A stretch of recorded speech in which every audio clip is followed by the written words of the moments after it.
Bruce for life. What? What you gonna say today? Stick around and find out.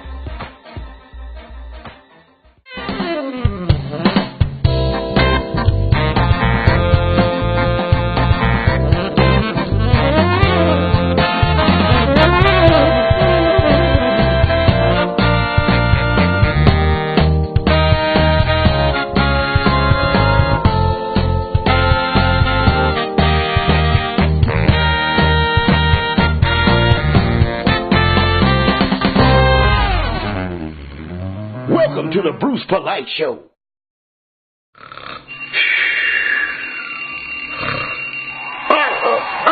Oh, man, what's going on? Oh, man, the camera. Hey, what's up with you? Jackson, Mississippi, Memphis, Tennessee, Cordova, and Lakeland. Hey, Facebook, you just tuned in to the hottest show on Facebook, the Bruce Polite Show. And guess what? I'm your host, Bruce Polite. Hey, man, we're going to be talking about some stuff today. You see, I had to roll my sleeves up because, man, we going in. You understand? But look, let me say this disclaimer before we get started. On the last show, you heard me talk about the fishing line that the female need to use to snatch the man that's beating her half to death. Hey, that was just a hypothetical situation. Don't do that. Don't go buy no fishing line and wrap it around him. That's murder. Don't do it. And I'm not condoning it. It was just that I feel so adamant about domestic violence. I don't think a man should be beating on a blame woman. And I'm thinking that just as serious as that fishing line is around his private parts and the woman driving off, snatching it literally off his body, that's how detrimental domestic violence is to the female. So I'm saying, hey, don't do it. Don't go buy no fishing line. And about the kid thing, you know, I said beating the skin off the kids behind. Now, you know doggone well I wasn't literally talking about stripping the skin off of the child's behind. But what I was using a strong term to suggest that you need to physically punish little Johnny when he does things that he know he shouldn't be doing. Because the Bible says the rod will drive foolishness far from it. So instead of using my term, I'm going to use the Bible's term. Get you a good rod and drive the foolishness from it. We're going to talk about infidelity. Why is it that so many church Christian marriages topple and fall down and end up in ruin and people hurt, children hurt? Can we go to the nitty-gritty of it? And this is just my view and opinion. Remember, I told you the Bruce Polite Show is about my personal views and opinions and what I think about life, situations I've been in, situations I've encountered. Hey, I'm just going to give it to you straight from the hip. Let me tell you why I feel like a lot of good Christian marriages, and I say good because I mean marriage is honorable in the eyes of the Lord. A lot of good marriages don't last. It's because they enter into the relationship with third parties. That's why. Let me tell you what should happen. And we're not finna get into the philosophical and psychological and all that. I'm just going to give you some clear-cut reasons why these marriages don't work out sometimes. And I'm saying sometimes, because there's always exceptions to the rules. But when you got a third party hidden in a relationship, eventually that enemy is going to take that third party and destroy that marriage. Let me give you a case in point. You got your fiance. You're feeling real good. He's opening doors. He's laying out beautiful dinners, cooking for you. Oh, man, you're having a blast. It's like heaven on earth. But what you don't know is that behind all of those smiles and all of that sweetness lies a third party that he's already married to. And I'm not talking about another woman. I'm talking about something else. Woo, we finna get out in it. Some of these pastors, when they counsel, they usually counsel the couple in the general aspect of things.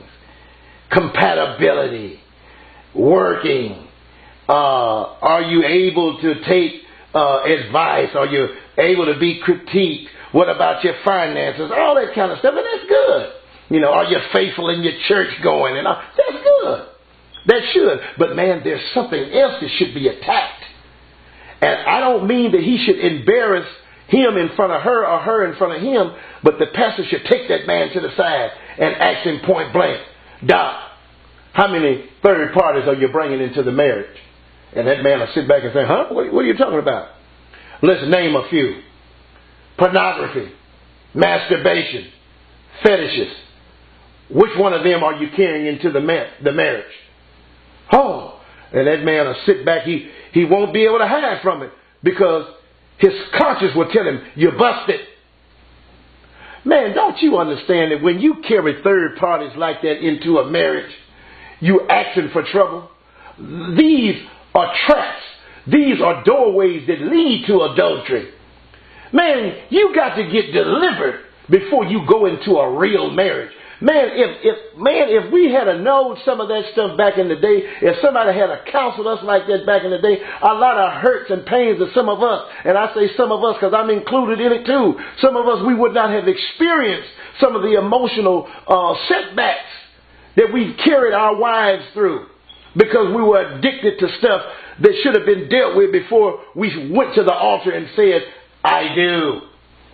But when you went to that altar without the proper counseling, without the proper wisdom of God to search these things out and deal with them, you went to the altar and said, I do, with a third party.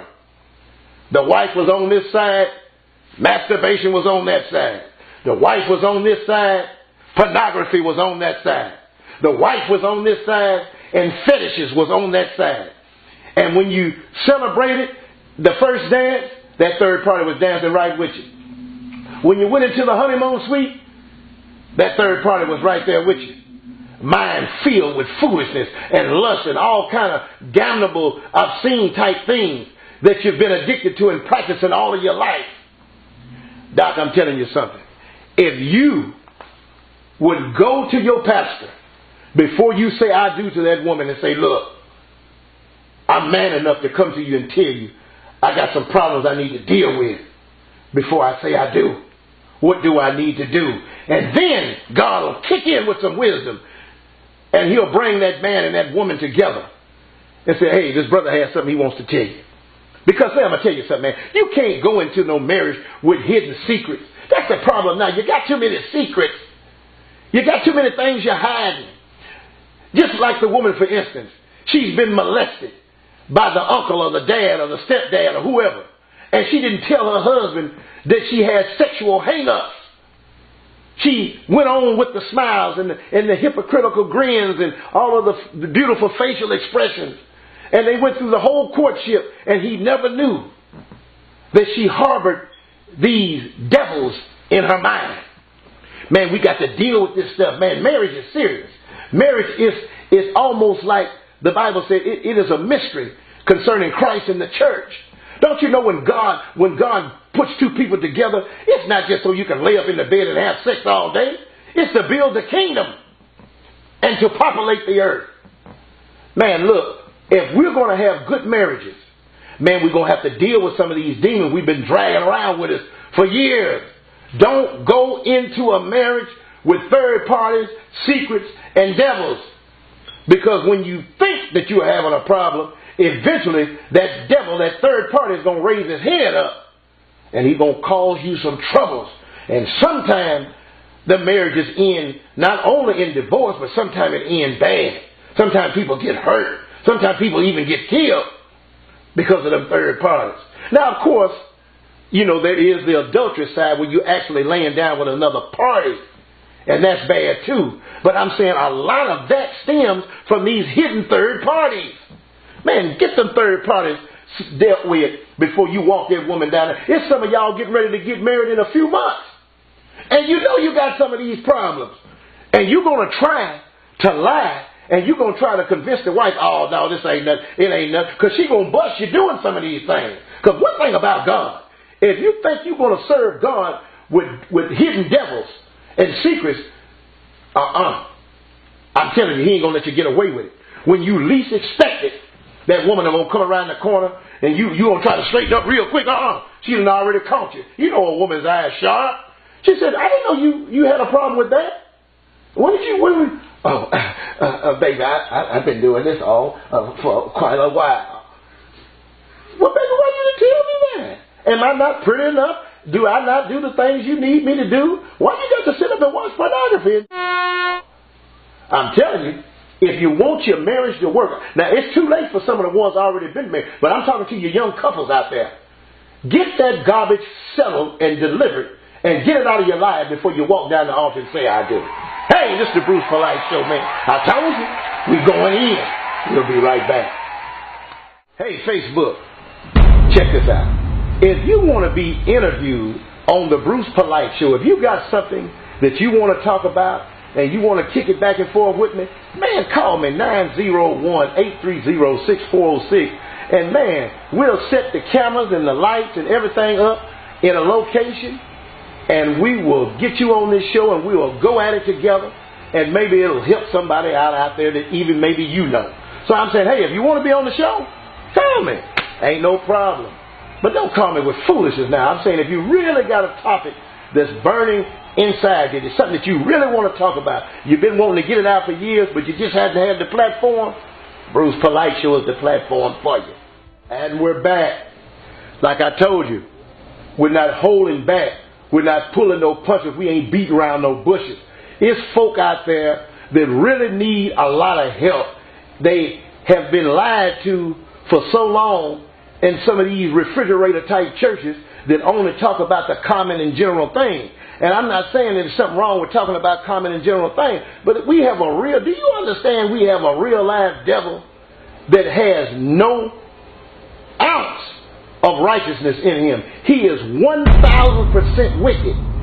The devil is so wicked, he will take a 2-year-old child and lead him out on freeway traffic and watch him get splattered to the ground and laugh behind it and smile behind it. You are fighting an enemy that has no remorse behind anything that he does. And we sit back and we compromise and we play and we try to smooth it on and off and we try to push it under the rug. And all this stuff we do empowers that devil more and more to destroy our families and our marriages and our own personal lives. And we all are guilty to some degree. You think just because you ain't never visited the hotel and committed a physical adultery that exempt you from the lying or the unforgiveness that you do? I'm saying, man, it's a lot of things that we've been hiding and playing with. Man, we need to come to grips with this stuff, man. Get our men straightened out, get our men delivered, get our women straightened out, get our women delivered, and let's come together and make a kingdom that God can be proud of. I'm just saying, man, we play with stuff too much. We play with it too much. Hey, man, look, this has been the Bruce Polite Show, man. Like I said, these are my personal views and opinions. And like I said, everybody got them. If the shoe fit, wear it. If it don't, give it to somebody else. Danielle's Hair and Beauty Bar, 4514 Suite 7, Summer Avenue. Man, go check her out. Hey, this is the Bruce Polite Show signing out. See you next week.